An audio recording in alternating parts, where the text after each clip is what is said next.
Clubecast, onde empreendedores ouvem empreendedores. Mais uma edição do Clubecast, o podcast do Clube Empreendedor Brasil, espaço dedicado a receber empreendedores de sucesso para dialogarem sobre os diferentes tipos de empreendedorismo e suas áreas de atuação. Então, o papo de hoje, ele é sobre saúde e gestão. E para isso, eu convidei ele, que é Matheus Fabiano, CEO da Rede Sênior, que é especializado em gestão de casas de repouso e cuidados voltados para idosos. Você tem mais de 10 anos de experiência apenas com 29 anos, né, Matheus? Eu comecei cedo, começamos cedo. Você começou com quantos anos a empreender? Comecei com 17 anos. Sempre no ramo de saúde ou era em outro ramo? Não, antes eu trabalhava, tentei várias coisas, né? Era funcionário, fui motoboy, trabalhei com informática, trabalhei com um monte de coisa. E aí, conforme, a vida vai tomando seus caminhos, acabou que eu fui para o ramo do que o meu avô, de 1970, começou, era um visionário da época, enxergou esse ramo. E aí, o meu pai herdou uma clínica, né, uma casa de repouso. Só que, eu não via muito futuro na época nisso. Você não enxergava um potencial nisso? Até pelo que o meu pai me passava, não era um negócio muito bom. E aí eu fui tentar, ganhar dinheiro de outras formas, até que eu fui demitido do meu emprego na época. Você era CLT e foi Era demitido. CLT e falei, meu pai, se é ruim, se é bom, eu não tenho outra opção, tem que tentar. E aí entrei, comecei a dar meu toque nos negócios, aprendi muita coisa sendo CLT, as pessoas acham que isso ajuda muito, por incrível que pareça. É que é experiência de mercado, né? Tem muita gente que entra no empreendedorismo porque acaba se frustrando com CLT, ou enfim, acontece Até porque você alguma vê coisa. o outro lado também, né? Exatamente. Você enxerga o outro lado, como é que as pessoas querem ser tratadas. Enfim. Porque acaba, quando você é funcionário, você acaba descobrindo como que é ser um bom gestor, Exatamente. E como eu trabalhei nessa parte também de informática uma época, eu aprendi a planilhar muita coisa, me organizar, coisa que não existia na época do meu avô, do meu pai. Enfim, a gente foi adaptando, aprimorando, enfim, trazendo mais tecnologia para o negócio. Enfim, começou a andar. Você, como CEO hoje da Rede Sênior, por liderar essa nova gestão, esse novo formato de gestão, você tinha um exemplo, talvez que não fosse um negócio tão rentável, ou algo que você enxergasse de fato um potencial, mas você fez se tornar, né? Sim, então, era um problema de gestão, era um problema do modus operandi antigo do negócio, como as pessoas têm esse estigma, né, da questão do asilo e tal, de ser um negócio ruim. Ao longo do tempo, as coisas foram mudando completamente, né? Hoje em dia, as casas de repouso, não só as minhas, são verdadeiros resorts. Exato. Né? Resorts para a melhor experiência na terceira idade, né? Não tem nada a ver com o que as pessoas pensam do que era antigamente. Então, a gente foi mudando, foi corrigindo, foi trazendo... A tecnologia ajudou muito, né? Porque hoje em dia a gente tem central de monitoramento, a gente tem toda uma equipe que está online 24 horas com prescrição médica, com as ocorrências que acontecem no dia a dia. Ajuda muito. Coisa que antigamente era tudo no papel e tal, não funcionava tão bem. Você acha que por ter um método muito tradicional, a clínica até então não conseguia se vender da melhor forma? Porque primeiro não tinha as atividades que tem hoje em dia. Era mais como é que eu vou te explicar? Uma acomodação para o idoso, com algum cuidado médico. Hoje em dia, não. Hoje em dia tem um cronograma de atividades desde o horário que ele acorda até o horário dele descansar. Então, você tem musicoterapia, você tem, além dos serviços de fisioterapia, psicóloga, atividade dia do vovô, dia da vovó, churrasco. Tem uma série de coisas que não se pensava, não era necessário para como se fosse uma colônia de férias. Eu falo muito isso com o meu pessoal. Eu acho que tem que ser muito parecido com o Hotel Fazenda. Certo. Essa é a experiência que vocês querem propor. Exatamente. Porque o Hotel Fazenda é um lugar que você vai para relaxar, para comer bem, né? E eu acho que tem que ser muito nesse sentido. E em questão, você falou nessa questão do estigma, né? Ainda existe um estigma muito grande, mas isso vem mudando, né? Esse estigma ele vem se perdendo ao longo do tempo, justamente porque casas de repouso foram se popularizando, E aprimorando muito. E aprimorando. Como você falou dessas atividades, como é que você pensou em implementar isso? Porque hoje você foi, justamente por assumir essa gestão, você foi responsável por mais de 300% de expansão nos últimos anos. E aí hoje você não tem uma única unidade, você transformou isso em um negócio mesmo. O que você aprimorou em questão de atividade, pensando que poderia ser um potencial de expandir essa visão da casa de repouso? Então, eu sempre pensei, por um acaso, a minha avó ficou numa casa de repouso minha. E eu sempre pensei o que eu gostaria para um parente meu. Porque eu acho que é a melhor forma de você pensar, né? E o que eu queria era exatamente isso. Era um lugar onde tivesse passeio, onde tivesse atividades reais. E não aquela coisa, tem isso aqui, mas... Entendi. Entendeu? Atividade que realmente funcione, que tenha realmente... O churrasco, que eu acho que todo mundo adora um churrasco. Como é que não gosta de um churrasco? Os hóspedes amam quando tem churrasco, por exemplo. Pizza, não só a alimentação, mas as atividades de educação física, de música, de dança. E aí a gente foi, cada hora, se eu tinha uma ideia, eu anotava. Eu falei, vamos tentar isso, será que vai funcionar e tal? Aí a gente tentava, funcionava e a gente implementava. Hoje a gente tenta meio que manter um padrão. Por mais que todas as unidades não tenham exatamente a mesma estrutura, porque a gente vai ter algumas que têm piscina, algumas que não têm. Mas a gente tenta padronizar para que tenha um serviço muito similar. Tenham atividades diferenciais, né? E atividades diárias, né? Uma coisa que a gente cobra muito é que seja cumprido a atividade. Certo. Porque tem muito idoso que não quer. Se você deixar ele simplesmente, ele não vai querer fazer a atividade. Você tem que incentivar ele. Não, e ter uma lá, equipe multidisciplinar que incentive e fique ali em cima, né? Porque não pode ser o negócio que era antigamente, era tomar remédio e comer, entendeu? É isso que era o ruim, isso que eu achava péssimo, inclusive. Hoje eu falo pro meu filho, quando eu ficar velhinho, você pode botar tranquilo, que não tem problema nenhum. Você acha que mudou um pouco a mentalidade também das famílias? Porque antes ainda existe muito isso, mas essa mentalidade de, eu tô abandonando meu pai, minha mãe. Sim. Primeiro que eu não acho... Eu sou suspeito para falar, obviamente, mas primeiro que eu não acho que seja um abandono, eu acho que tá longe disso. Eu acho que é mais uma preocupação do que qualquer outra coisa. Porque você, na sua casa, você vai contratar, de repente, alguém para te ajudar, um cuidador, alguma coisa nesse sentido. Ele vai faltar, você não vai ter quem colocar no lugar. E ele vai te dar outros problemas, não só o problema de falta, mas, enfim, é um ser humano que tem um monte de falha, que tem um monte de problema. Enfim, você vai botar uma pessoa estranha Exato. dentro da sua casa, né? Exatamente. Você não vai conseguir cobrir 24 horas, a não ser que você tenha 4, que aí já o custo já eleva para um valor absurdo. Às vezes mais caro do que você investir numa casa de repouso. Bem mais caro. Ainda mais se você pensar num valor de aluguel... num valor de IPTU, num valor de luz, enfim. Porque lá é tudo incluso. Lá é comida, casa, roupa lavada, é tudo, né? Então, realmente não é um abandono. É uma pessoa que realmente tem que ter a sua vida, tem que trabalhar, como a gente deixa nossos filhos na creche, né?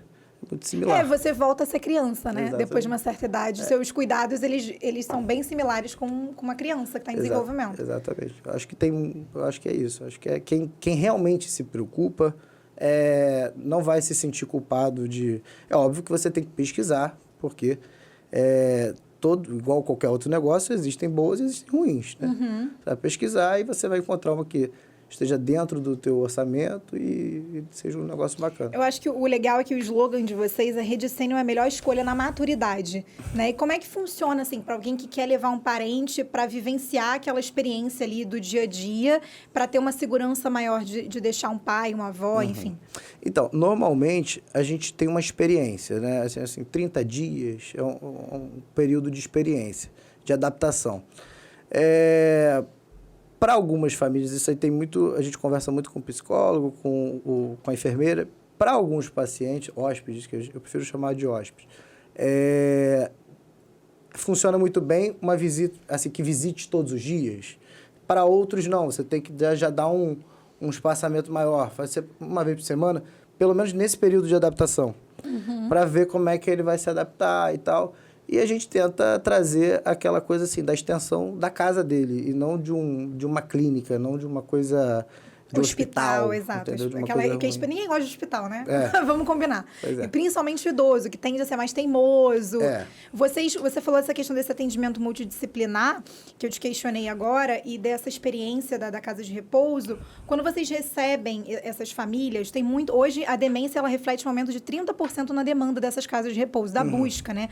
Como é que vocês atendem esse público que tem uma questão, né? A gente separa, assim, de uma forma...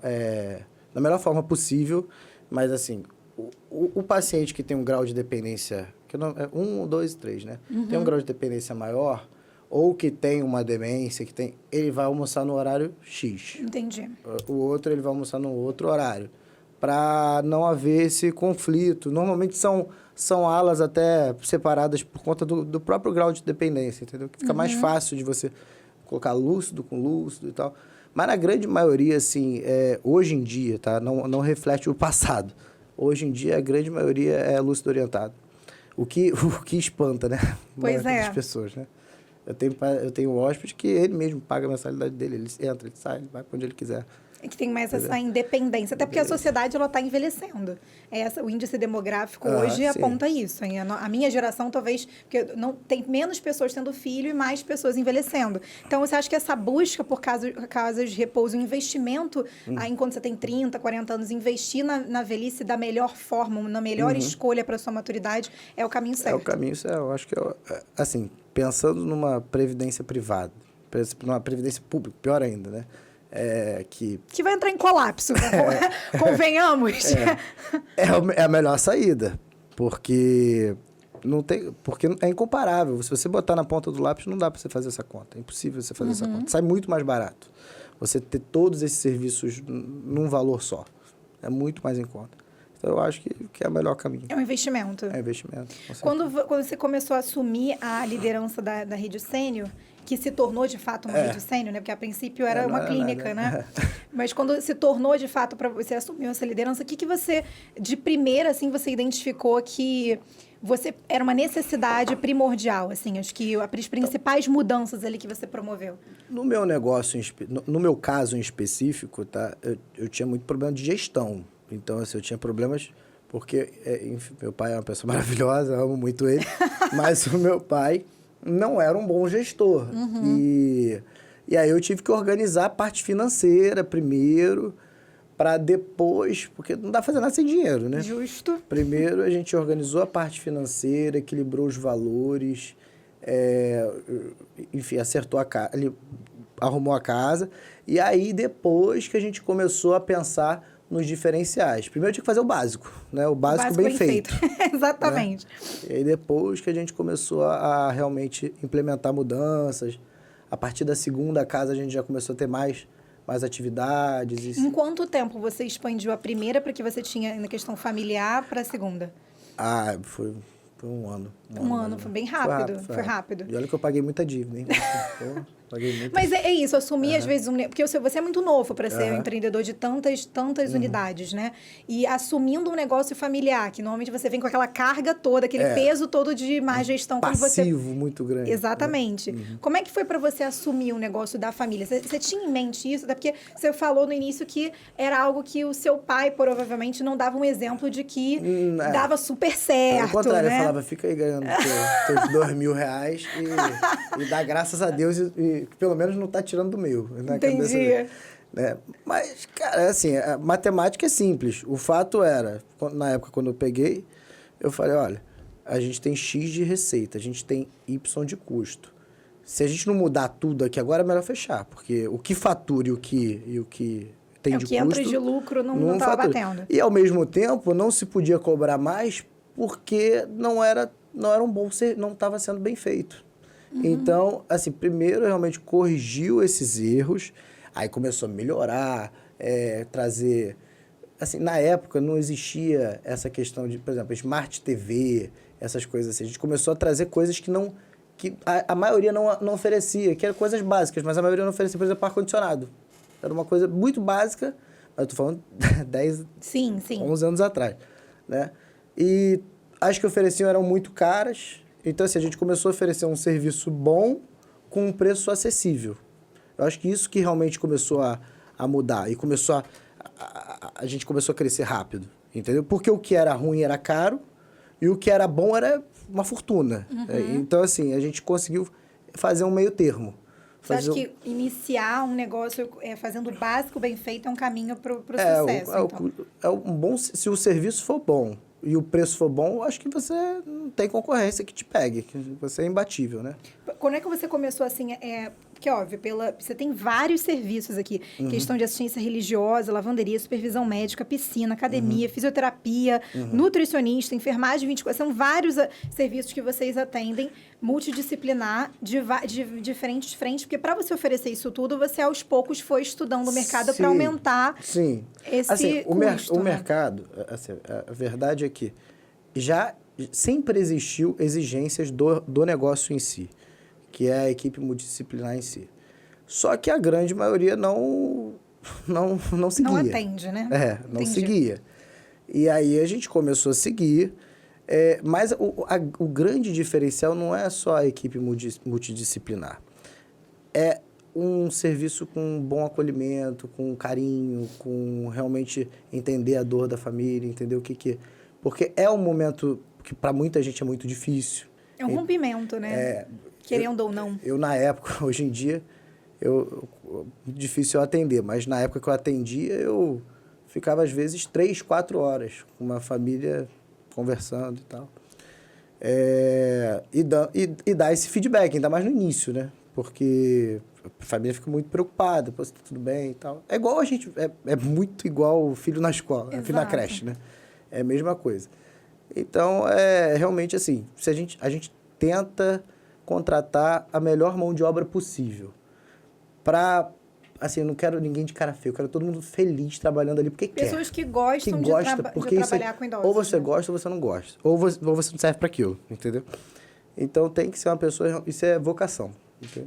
Eu concordo com você. Principalmente, é a mesma coisa que pessoas que gostam da área de pedagogia, que gostam de lidar diretamente com criança, ensinar de fato, é a mesma coisa, porque você tem que ter, às vezes, mais paciência do que uma criança em primeira infância, né? Com certeza.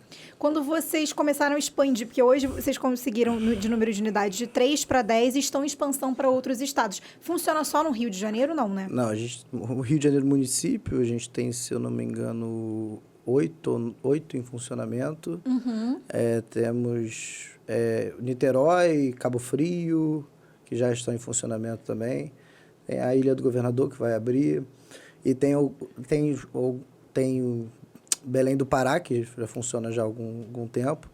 E a gente vai inaugurar Belo Horizonte e Brasília. Como é que vocês fazem esse estudo de busca assim, de estados que talvez... vocês enxerguem um potencial para poder colocar. A verdade é que o Brasil inteiro tem mercado para isso. É verdade. Né? Então, como a gente estava falando, a população está envelhecendo rápido. Eu preciso fazer estudo no Rio, mas no resto dos outros municípios eu não preciso fazer.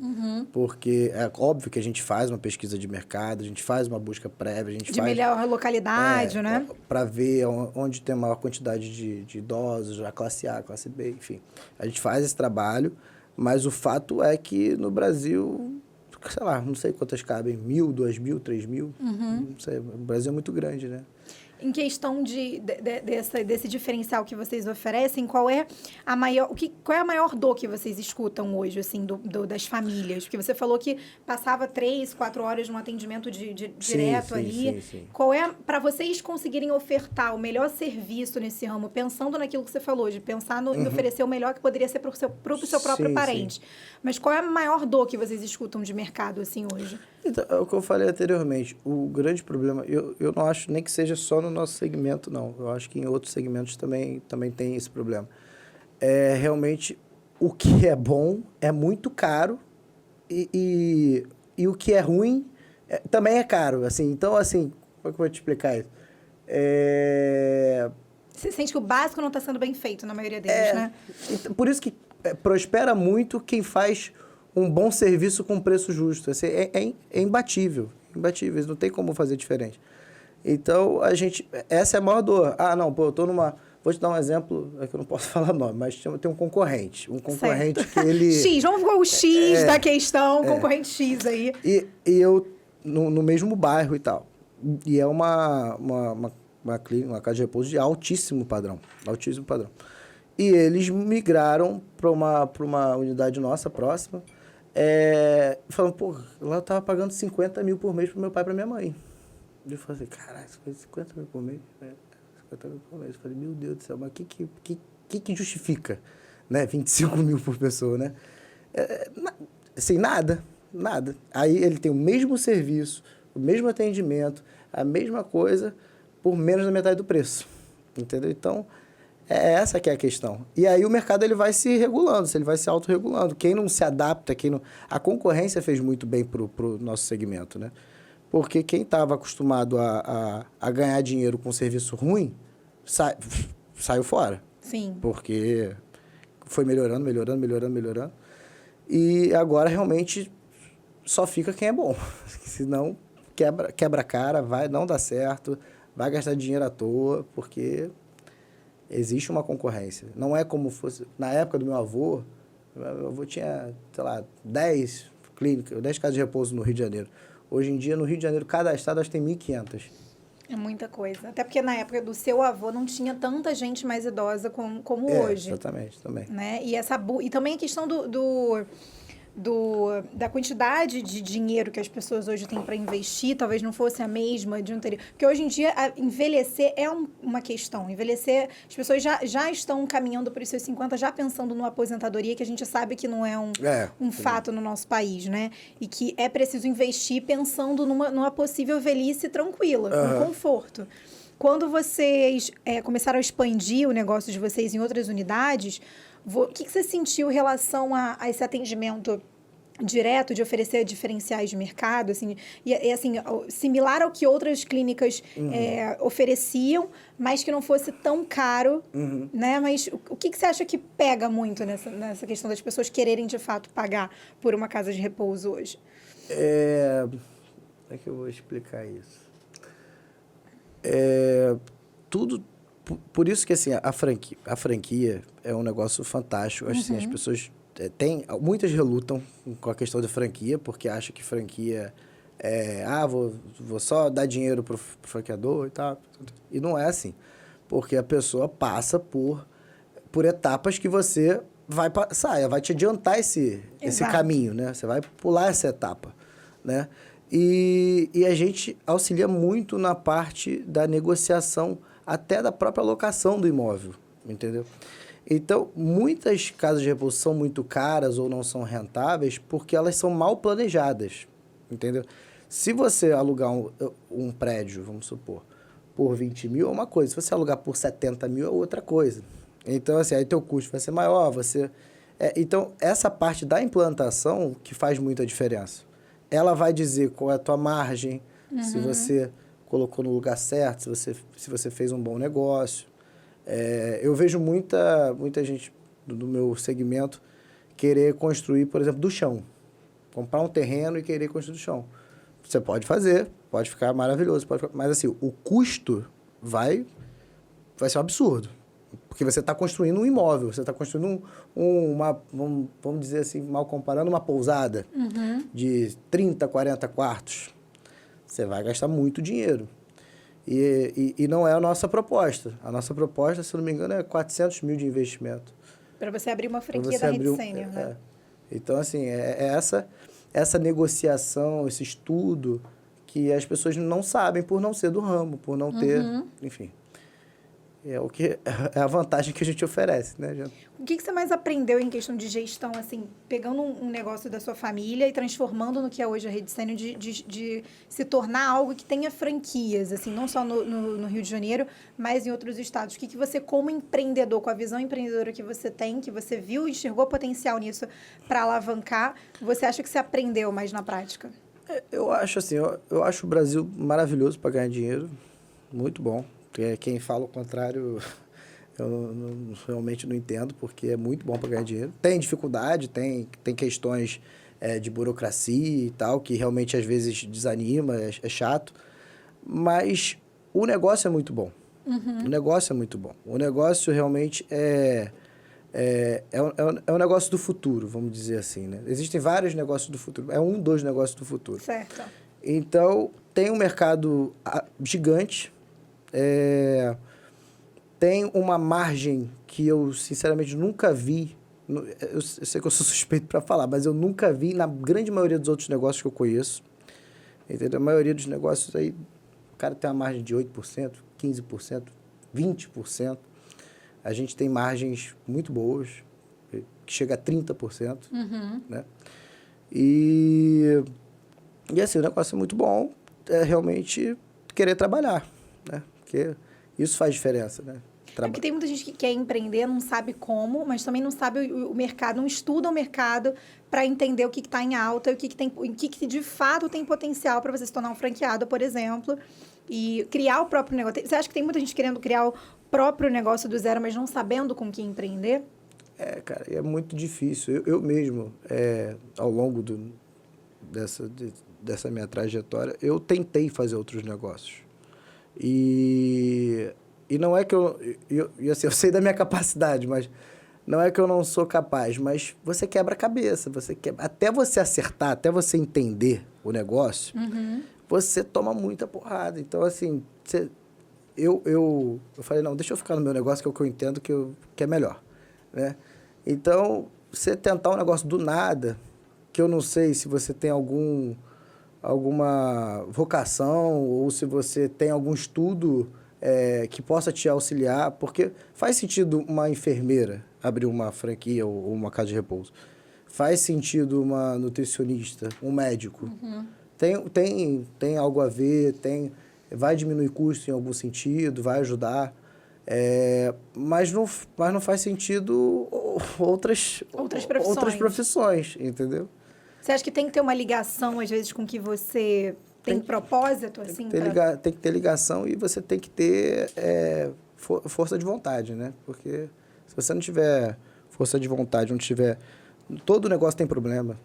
E vai continuar. E tem risco de quebra, né? E tem risco. Não tem como falar, não, é zero risco. Não, tem risco. Mas, assim, a gente minimiza o máximo possível, né? Para que para que dê certo.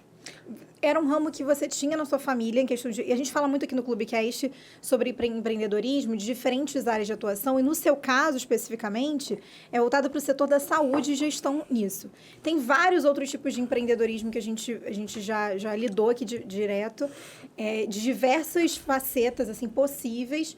E a gente, inclusive, tinha um núcleo aqui muito ativo de franquias, né? E quando a gente falava de franquia, que você mesmo mencionou, essa resistência que algumas pessoas têm de ser um franqueado, de replicar o que já existe e querer criar muito, essa sede de querer criar muito do zero. Primeiro que não se inventa a roda, né? A roda, né? As pessoas têm que respeitar isso, porque foi testado, foi provado. Acho que toda marca, ela faz um estudo de viabilidade para ver se é franqueável ou não. Eu sei que algumas acabam fazendo mesmo sem ser. Mas existe um estudo feito. Então, não tem como você falar, não. É claro que a gente aceita e ajuda a beça, tá? Vários franqueados, às vezes, falam, olha, isso aqui, o que vocês acham? Manda uma ideia tal. E a gente incorpora, entendeu? Porque, realmente, às vezes... porque são 1000 situações que acontecem. E, às vezes, nunca aconteceu uma situação tal quando a gente formatou a franquia. E aí fala, não, aconteceu isso, então o que a gente pode fazer? O que melhora? A gente tem um documento que é tipo uma rotina, né, do dia a dia, que ele está na versão 7.2. Entendeu? Que a gente toda hora inclui alguma coisa, altera alguma coisa, entendeu? Então, acho que tudo que vier para somar é ótimo, né?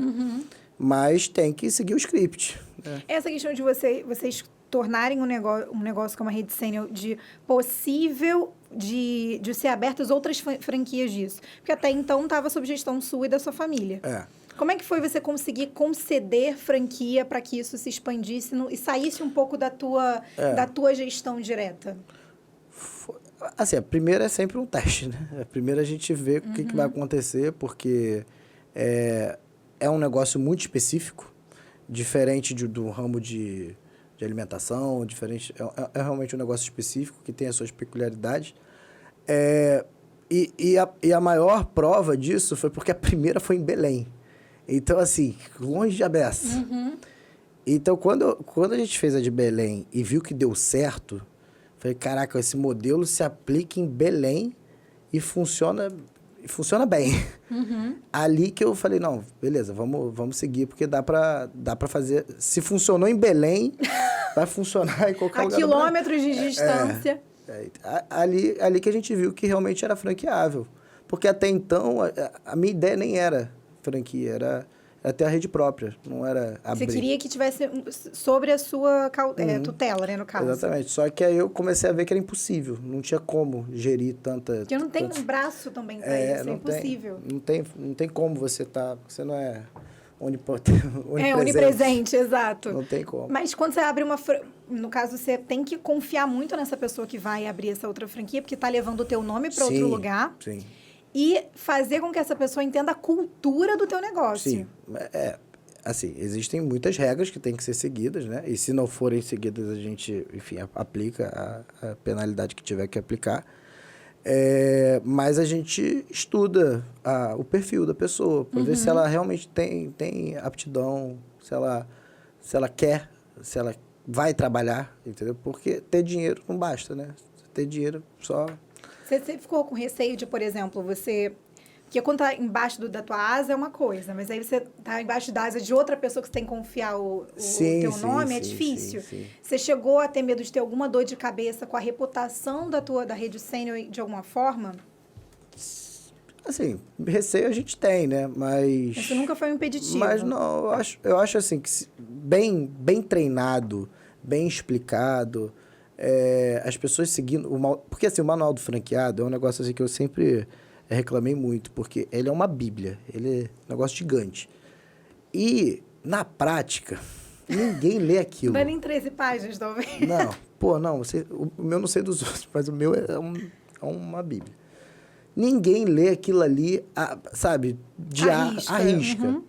Então, a gente entrega aquilo ali, a gente faz treinamento, mas manda um resuminho. Entendeu? Que é mais objetivo.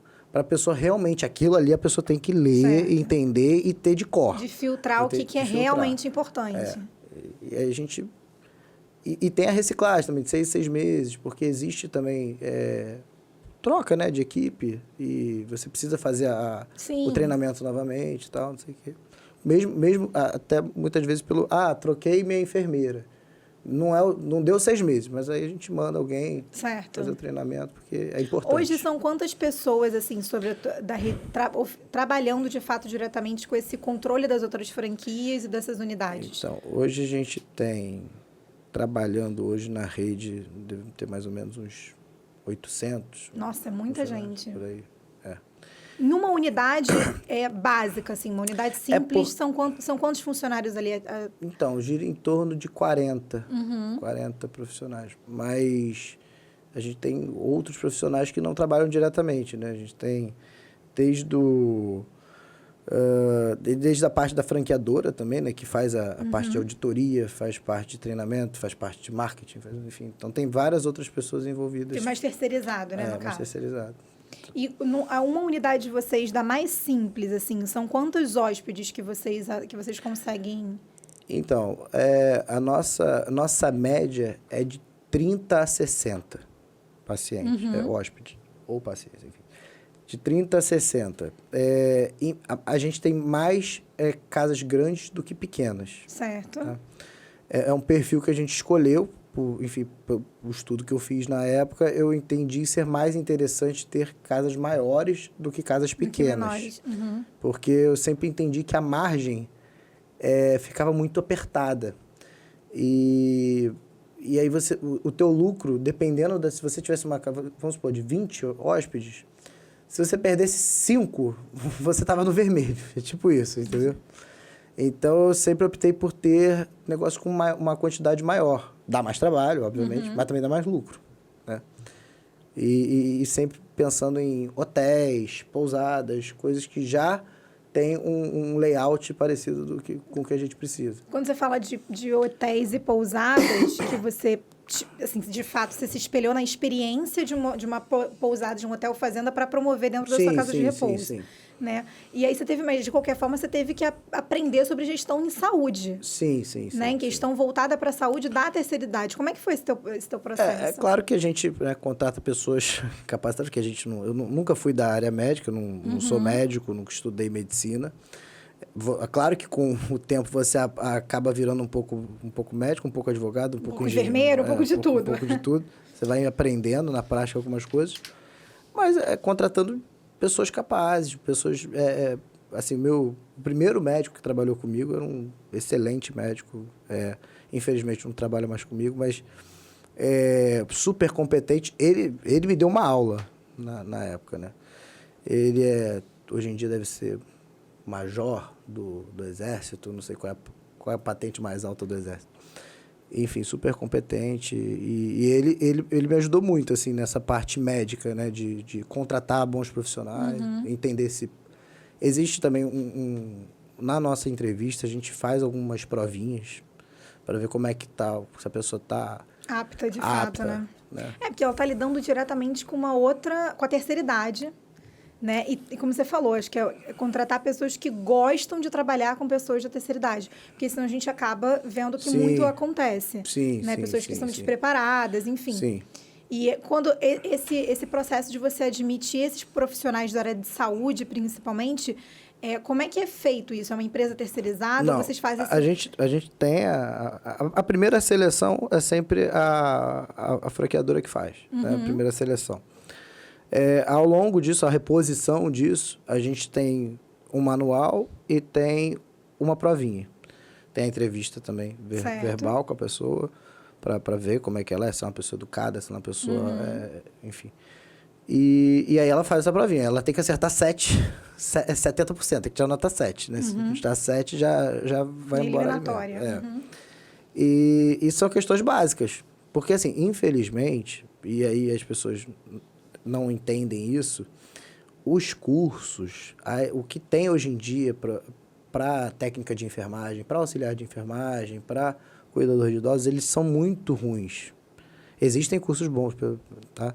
Mas tem muitos ruins. Então, assim, a gente tem que lapidar. A gente tem que treinar, a gente tem que botar do jeito que a gente quer. Entendi. Você pega esse profissional e aí você tem que lapidar mesmo para que ele entenda a cultura e o tipo de tratamento que vocês querem oferecer. Exatamente. Até porque hoje em dia é tudo informatizado, você tem o tablet lá, ocorrência, aconteceu tal coisa, dei o remédio, prescreveu, prescrição, dá o check e tal. Qualquer coisa que não seja feito apita no principal, né? Então, assim, é muito difícil errar, porque o erro ali fica registrado, entendeu?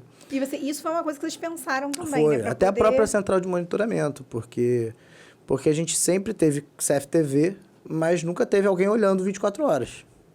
E aí, quando a gente falou, não, vamos botar alguém 24 horas aqui, troca, né, turno, né, plantão.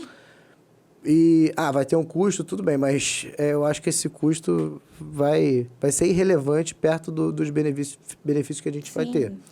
E fica todo mundo ligado, né? Porque tem alguém ali olhando 24 horas, né? Qual a maior dúvida das famílias em questão de casa de repouso, assim, que você mais ouve? Dúvida? Em questão acho que do dia a dia ou de como lidar com essas pessoas, qual é a cultura? Acho que hoje em dia isso pesa muito. Eu acho que as pessoas querem um feedback, assim. Eu estava até numa outra entrevista outro dia e ela me perguntou sobre isso e eu acho super interessante.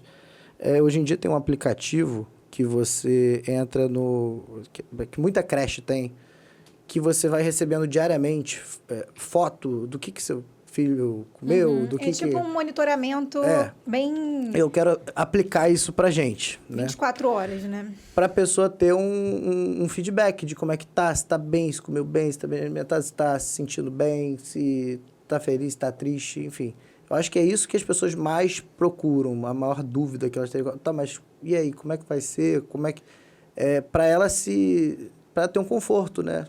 Uma segurança. Sabe, uma segurança de que está sendo bem cuidado e tal. Eu acho que isso é o principal. A gente falou muito de empreendedorismo, Matheus, e você, por ser muito novo e ter assumido um negócio e ter expandido isso para criar, de fato, uma rede de um negócio que deu certo, que vem de um negócio familiar, de que você conseguiu identificar algumas falhas na gestão e pôde fazer diferente ao ponto de se tornar, de fato, uma rede. O que você, acho que, imagina hoje da Rede Sênior? Assim, vocês já estão em expansão para outro estado, já tem uma em Belém, já tem em Brasília, que você comentou. O que você vê hoje em dia de expandir isso? Como é que você enxerga a Rede Sênior daqui a alguns anos? Eu enxergo ela com umas 300, 400 unidades, acredito eu. Muita coisa vai mudar, vai melhorar, né? Porque, graças a Deus, a tecnologia ajuda muito a gente e vem ajudando. E é isso, ser uma referência de bons cuidados, de um bom negócio. Também, uma referência de atendimento, né? Especializada. Eu acho que esse é o futuro, é o que eu desejo. Você acha que assim, vai haver mais busca disso no futuro, mais do que já existe? Vai haver.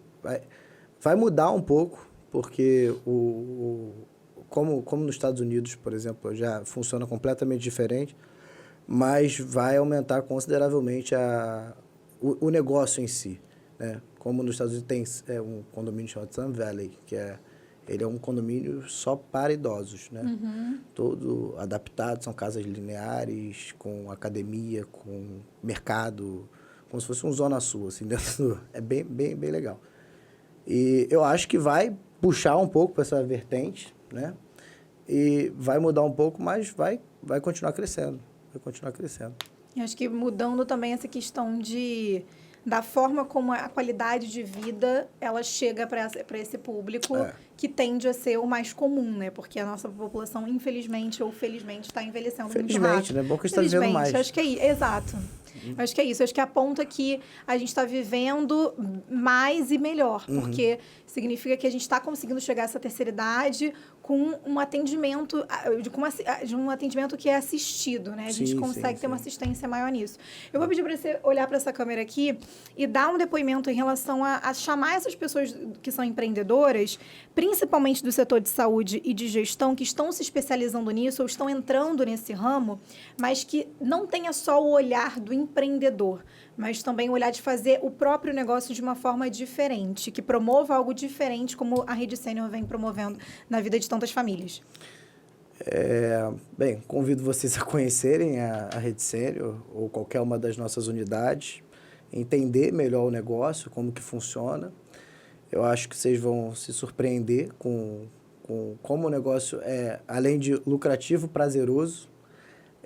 Ver se vocês vão se identificar com o negócio, que eu acho uma parte muito importante.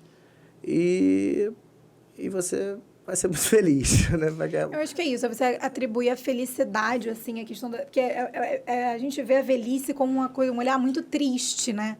Tem nada a ver. Exatamente. Acho que a gente está mudando essa mentalidade de enxergar o envelhecer de uma forma que, de fato, você está chegando ao fim da vida de uma que seja da melhor forma possível, que você consiga ter a sensação de que você viveu tudo sem perder a tua autonomia, né?